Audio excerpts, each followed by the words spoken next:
আরে রহিম বাবা, সালমা, তোমরা এই দুর্যোগের মধ্যে ঢাকার থেকে কাইলা কেমন কইরা? রাস্তাঘাটের যা অবস্থা, আমি তো চিন্তায় বাসি না। আব্বা, ঢাকার থেকে সদরঘাট পর্যন্ত আসতেই যান শেষ। তারপর লঞ্চে করে চাঁদপুর হইয়া এইখানে আসলাম। রাস্তায় খুব কষ্ট হইছে, তবে সালমারে নিয়ে ঠিকঠাক পৌঁছাইতে পারছি, এইটাই শুক্রিয়া। মাগো, তোমার ঘর দৌড় পর্যন্ত পানি উঠা গেছে। আমি তো ভাবছিলাম আমাদের গ্রাম বুঝি পুরাই ডুইবা গেছে। তোমরা সবাই ভালো আছো তো? মারে, তোরা সই সালামতে আয়সা পৌঁছাইছস, এটাই অনেক। ঘরের ভেতর আই, হাত মুখ ধো। মিলন, ও মিলন, জলদি করে তোর দুলা ভাইয়ের ব্যাগটা নৌকা থেকে নামা। হ মা, আমি নামাইতাছি। দুলা ভাই, আপনি সালমা পারে লইয়া ঘরের ভিতরে যান, আমি আর জুই মিল্লা সব মালপত্র তুলতাছি। আপা, আমার লইগে ঢাকা থেকে কি আনছস? চকলেট? কতদিন ধরে তোমার পথ চাইয়া আছি জানো আপা? হরে বোন, তোর লাগা অনেক জামা কাপড় আর চকলেট আনছি। আগে ঘরে চল, সব দিতাছি। রহিম বাবা, সাবধানে পা ফালাও, উড়ানের মাটিটা একদম পিছলা হয়ে আছে। একটু এদিক এদিক হইলেই পানির মধ্যে বইরা যাবা কিন্তু। আপনি চিন্তা করেন না আব্বা, আমি সালমারে ধইরা আস্তে আস্তে উঠতাছি। গ্রামের এই রূপ তো আগে কখনো দেখি নাই, চারদিকে শুধু পানি আর পানি।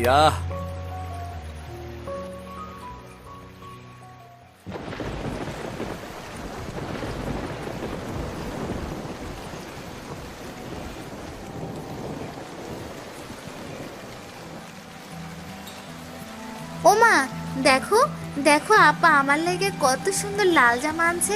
আমি এইটাই এখন পইরা দেখুম। জুই, এখন দুষ্টামি করিস না। তোর আপার দুলা ভাই কত দূর থেকে আইছে, ওনাদের একটু জিরানোর সুযোগ দে। মিলন, যা তোর বাবা টিউবওয়েল থেকে ফ্রেশ পানি এনে দে তো। মা, টিউবওয়েল তো তলায় গেছে সকালবেলাতেই। এখন লালু মামাদের উষা বাড়ির টিউবওয়েল থেকে পানি আনন লাগবো। আমি কলস লইয়া যাইতেছি। আব্বা, পানি কি প্রতি বছরই এইরকম ঘরের দুয়ার পর্যন্ত চলে আসে? এইবার তো মনে হইতেছে পানি আরো বাড়বো। না বাবা, প্রতি বছর এত হয় না। এইবার উজান থেকে পাহাড়ি ঢল নামছে, বাঁধ ভাঙ্গা গেছে শুনলাম। দুপুরের পর থেকে পানি যে হারে বাড়তাছে, আবার তো ডর লাগতাছে রাইতের মধ্যে ঘরেই পানি উঠা যাইব। ওমা, ঘরে পানি উঠলে আমরা থাকুম কই? রান্না বান্না বা করবা কেমনে? চাল ডাল সব ঠিক মতো আছে তো? আপনার একদম চিন্তা করেন না, আমি ঢাকার থেকে আসার সময় কিছু শুকনা খাবার, বিস্কুট আর মোমবাতি লই আইছি। আপদ বিপদে কাজে লাগবো। তুমি খুব বুদ্ধিমানের মতো কাজ করছো বাবা। এই বানের মধ্যেই গায়ের দোকানপাট সব বন্ধ, টাকা থাকলেও কিছু কিনন যায় না।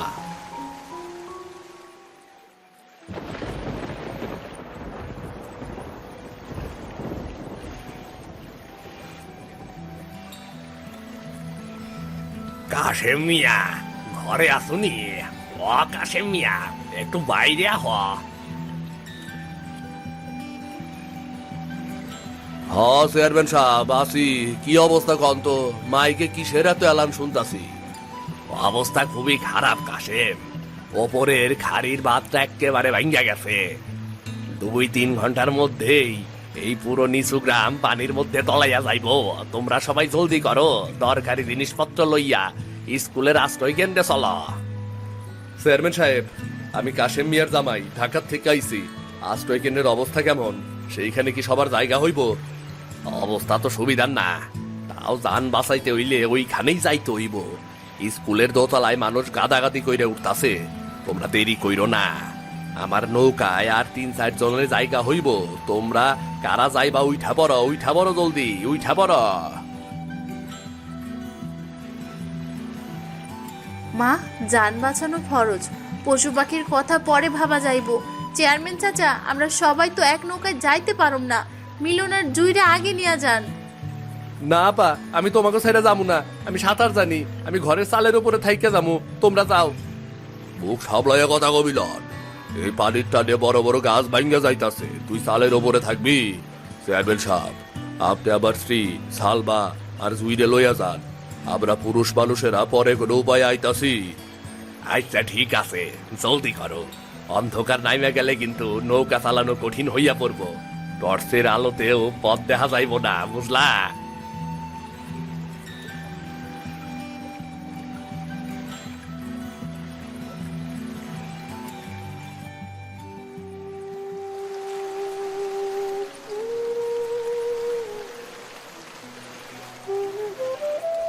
আব্বা, পানি তো ঘরের ভেতরে চলে আইলো।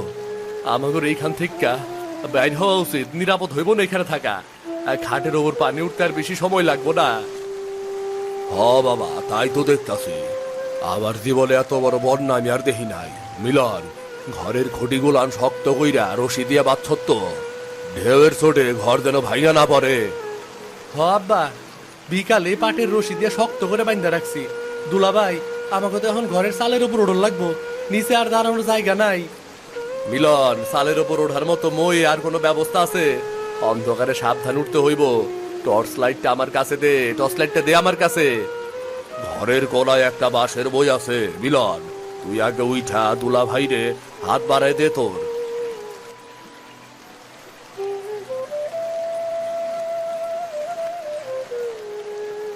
ও রহিম বাবা, সাবধানে উঠো, চালের টিনগুলো কিন্তু খুবই ধারালো। দুলাভাই, আমি উঠে গেছি, এবার আপনি আব্বারে ধরেন, আমি ওপর থেকে টানতাছি। আব্বা, আপনি আগে ওঠেন, আমি আপনার পেছন পেছন আছি, কোনো ভয় পায়েন না। হাতটা শক্ত করে ধরেন।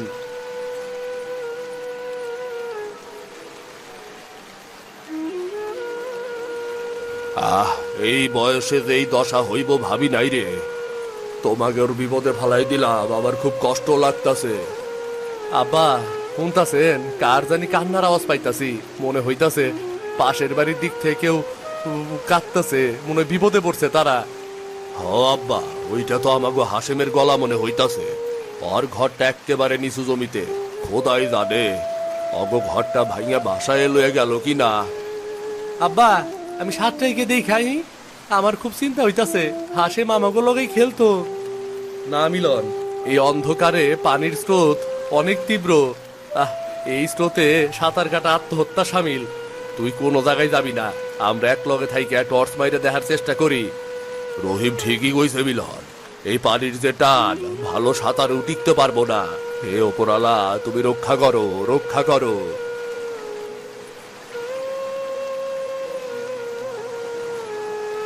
দুলাভাই, ওই দিকে টর্চের আলোটা দেখছেন? মনে হইতাছে কোনো নৌকা ওই দিকে যাইতাছে। আমরা জোরে চিল্লাই ডাকুম।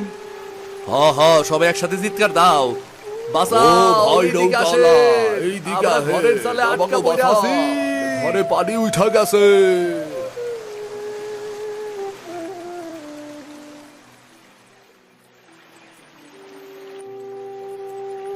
দুলাভাই, ওই যে দূরে স্কুলের ঘরটা দেখা যায় না? ওইখানে মা আর আপারা আছে। ওনারা কেমন আছে কেডাই জানে। ওনারা ভালো থাকবো মিলন, স্কুল বিল্ডিংটা পাকা আর উঁচুতে। আমাগর নিজে গড়া হন উদ্ধার হওয়ার পথ বাই করতে হইব, বুঝলি? আব্বার শরীরটা ভালো মনে হইতাছে না। বাবা রহিম, আমার মুখটা কেমন করতেছে, একটু পানি খাওয়াইবা, গলাটা শুকাইয়া কাঠ হইয়া গেছে। আব্বা, আমাগর কাছে তো ভালো পানি নাই। মিলন, কালকে যে বোতল টানছিলি ওইটার মধ্যে কি একটু পানি আছে? হদুলা ভাই, এক চুমুক পানি আছে মাত্র। এই লন আব্বা, পানিটুকু খাই লন। তোরা কিছু খাইছ বাবা? কাল রাত থেকে তোরা কিছু মুখে দেশ নাই, আমার লাই গাই তখন এত কষ্ট। আব্বা, এই সব কথা বইলা আমাকে ছোট কইরেন না, আমরা তো আপনার সন্তান। এই বিপদ কাইটে যাবো ইনশাল্লাহ। দেখেন, দূরে একটা স্পিড বোট দেখা যাইতাছে, মনে হইতাছে সরকারি ত্রাণ বা উদ্ধারের লোক। হ দুলা ভাই, ওইটা এই দিকে আইতাছে। আমি গায়ের লাল গামছাটা উড়াইতাছি যাতে ওনারা দেখতে পায়।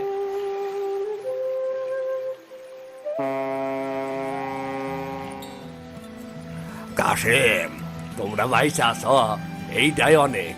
আমি সারা রাত ঘুমাইতে পারি নাই তোমাকে চিন্তায়। জলদি বোর্ডে ওঠো। চেয়ারম্যান সাহেব, স্কুলের আশ্রয় কেন্দ্রের কি অবস্থা? সালমারে কি সবাই ভালো আছে? ওনারা সুরক্ষিত তো? হ বাবা, ওনারা ভালো আছে। হয় আশ্রয় কেন্দ্রে মানুষের অনেক ভিড়, খাবার আর পানির খুব কষ্ট হইতাছে। আমরা এই বোর্ডে কইরা অগল লইয়া সিরা মুড়ি আর পানি দিয়া যাইতাছি, তোমরাও চলো। দুলা ভাই, আমি আমাকে ঘরের টিনের চালের ওপর থেকে নামার আগে ঘরের বিড়ালটারেও লইয়া যাই। ও ওই যে ঘরের কোনায় এক কোণে কাঠের উপর ভাইসা রইছে। হ বাবা মিলন, ডরেও ডিয়ায়। এই বিপদরে ফালাইয়া গেলে পাপ হইব। ও তো অবুজ প্রাণী।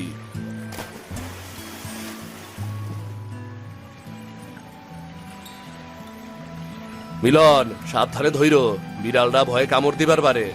চেয়ারম্যান সাহেব, আমাগর গ্রামের বাকি মানুষজনের কি কি অবস্থা? উদ্ধার করা কি সম্ভব হইছে? সাধ্যমতো চেষ্টা করতাছি বাবা, কিন্তু পানির স্রোত এত বেশি যে সব জায়গায় ছোট নৌকা যাইতে পারতাছে না। এই স্পিড বোটটা উপজেলার থেকে পাঠাইছে। হ্যাঁ,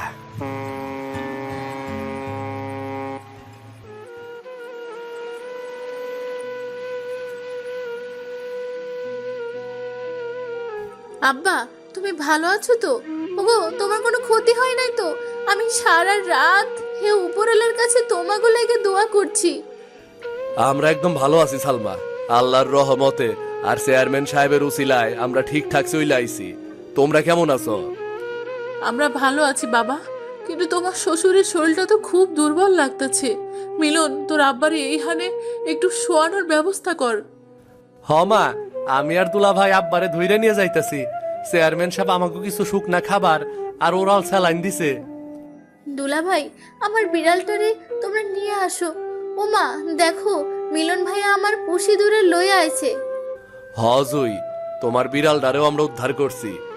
এখন সবাই মিলা এক লগে থাকমু, বুঝলা? বন্যা যত জেদি হোক, আমাগর ভালোবাসার কাছে ও হার মানবো। কাশেম মিয়া, তুমি ভাগ্যবান। এমন জামাই পাইছ যে নিজের জানের তোয়াক্কা না কইরা এই দুর্যোগে তোমার পাশে আইসা দাঁড়াইছে। ঢাকার থেকে এই বানের মধ্যেই আসা চারটিখানি কথা না। হ চেয়ারম্যান সাহেব, আমি যে ওপরওয়ালার দরবারে লাখো শুক্রিয়া জানাই। আমার রহিম বাবা শুধু আমার জামাই না, ও আমার নিজের পোলা। এই বন্যা আমাগো ঘরদোর ভাসাইয়া নিলেও আমাগো ভেতরের টান আরো শক্ত কইরা দিল।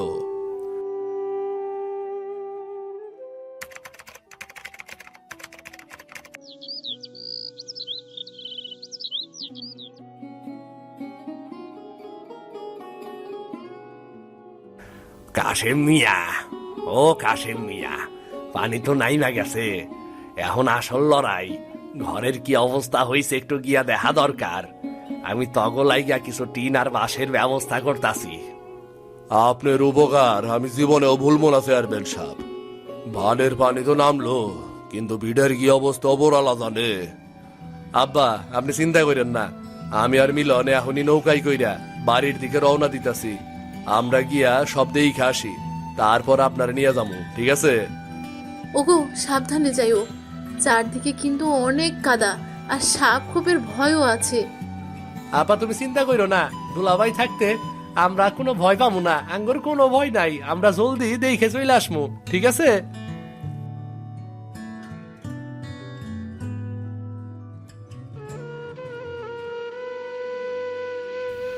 দুলাভাই, দেখছ আমাকে ঘরটার কি অবস্থা হয়েছে? কিচ্ছু বাকি নাই দুলাভাই, সব শেষ। কান্দিস না মিলন, ঘর ভাঙছে, ভিটা তো আছে। এই মাটির ওপরে আমরা আবার নতুন ঘর খাড়া করুন। চল, আগে কাদাগুলান পরিষ্কার করণ শুরু করি। চল চল চল।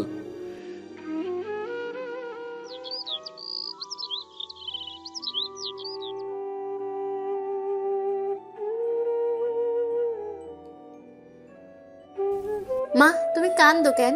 এই দেখো, আমার পুষিদুর কিন্তু আর নিজের বাড়িতে আইসা খুব খুশি।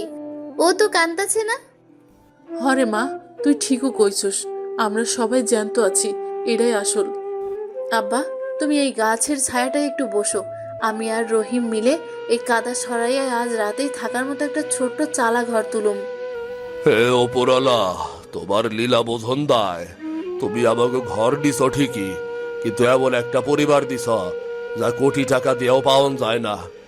আমার পোলা, বউ আর জামাই থাকতে আমার কোনো অভাব নাই, কোনো অভাব নাই আমার।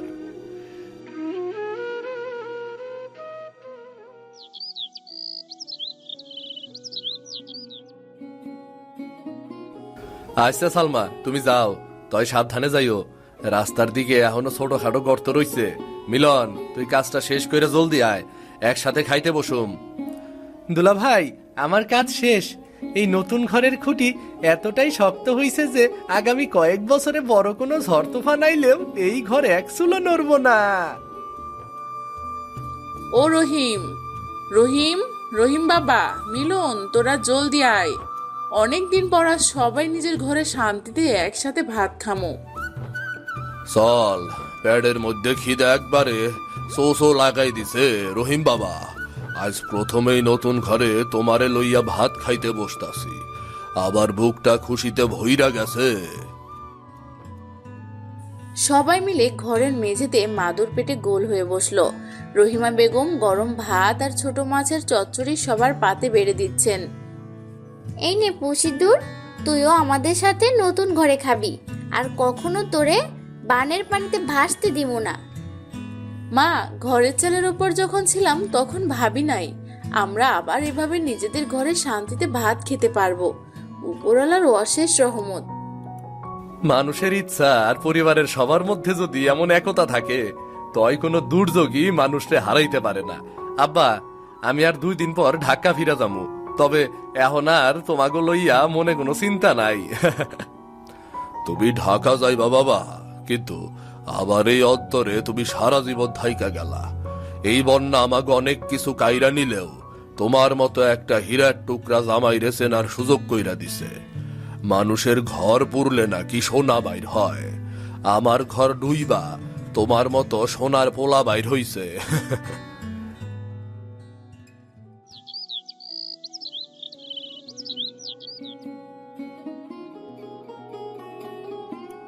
কি কাশেম মিয়া, নতুন ঘরে দুপুরের খাওয়া কেমন হইল?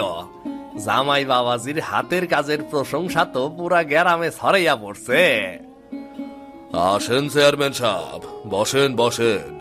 আপনার দেওয়া টিন আর বাঁশ না পাইলে এই মাথা গোজার ঠাইটুকু করতে পারতাম না। আপনার এই ঋণ শোধ করার স্বার্থ আমাদের নাই। আরে ধুর মিয়া, ঋণ কিসের? এটা তো সরকারি সাহায্য। তাই আসল খবর অন্য। রহিম বাবা, এই দিকে আসা। উপজেলা থেকে একটা বড় ঘোষণা আইছে। এই বন্যায় আমাগর নিচু গ্রামের এই সব বাড়ি ঘর ভাঙ্গা গেছে, তাগর পুনর্বাসনের লাইগা সরকার থেকে নগদ অর্থ সাহায্য আইতাছে। আর এই পুরা এলাকার বাঁধটা পাকা করার প্রজেক্ট পাস হইছে। এইটা তো অনেক বড় খুশির খবর চেয়ারম্যান সাহেব। বাচ্চা যদি পাকা হয়, তয় আগামীতে আর উজান থেকে ঢল নামলেও এই নিচু গ্রাম এভাবে পানিতে ভাসবো না। গ্রামের মানুষ নিশ্চিন্তে ঘুমাইতে পারবো। হ রহিম, আর এই নাও কাশেম, তোমার ঘরের লাইগায় অনুদানের টাকাটা লও। এইটা দিয়া ঘরটার একটু মজবুত কইরা তোলো। আর রহিম বাবা, তুমি যে নিজের জানের তোয়াক্কা না কইরা শ্বশুর বাড়ির পাশে আইসা দাঁড়াইছ, পুরো গ্রামরে সাহস দিছ, এর লাইগাত আমার পক্ষ থেকে ছোট্ট একটা উপহার। চেয়ারম্যান সাহেব, উপহারের চাইয়াও বড় পাওনা আমি পাইয়া গেছি। এই গ্রামে আইসা পাইছি। এই বানের পানি আমাগর ঘর বাড়ি ভাসাইয়া নিলেও মানুষের প্রতি মানুষের ভালোবাসা, এই পরিবারের একতা আমার জীবনের সবচেয়ে বড় শিক্ষা দিছে। সত্যি চাচা, ঢাকা থেকে যখন এই দুর্যোগের মধ্যে রওনা দিচ্ছিলাম তখন শুধু ভয় আর আতঙ্ক ছিল মনে, কিন্তু আজ মনে হইতেছে বিপদের সময় আপন মানুষের আসল চেনা যায়। আমার স্বামী যে এই পরিবারের জন্য এত কিছু করতে পারছে, এটাই আমার গর্ব। চেয়ারম্যান কাকু, আমার পুষিতুর কিন্তু এবার বন্যা থেকে বেঁচে গেছে, ওকেও একটা মেডেল দেওয়া দরকার। জুয়ের আদরের কথা শুনে উঠানে বসা সবাই একগাল হেসে দিল। রহিম বাবা, কাল তো তোমরা ঢাকা চইলা যাইবা, কিন্তু এইবারের এই বন্যা আমাগো মনের ভেতর যে বাঁধন তৈরি করে দিয়া গেল, তা কোনোদিনও ভাঙবো না। তোমরা প্রতি বছর এই গ্রামে আসবা, আমাগো বুকটা জুড়াইব, বুঝলা? আঙ্গো বুকটা জুড়াইব। ধীরে ধীরে গ্রামের আকাশে চাঁদের আলো ফুটে ওঠে এবং নতুন ঘরটি এক নতুন আশার প্রতীক হয়ে জ্বলজ্বল করতে থাকে।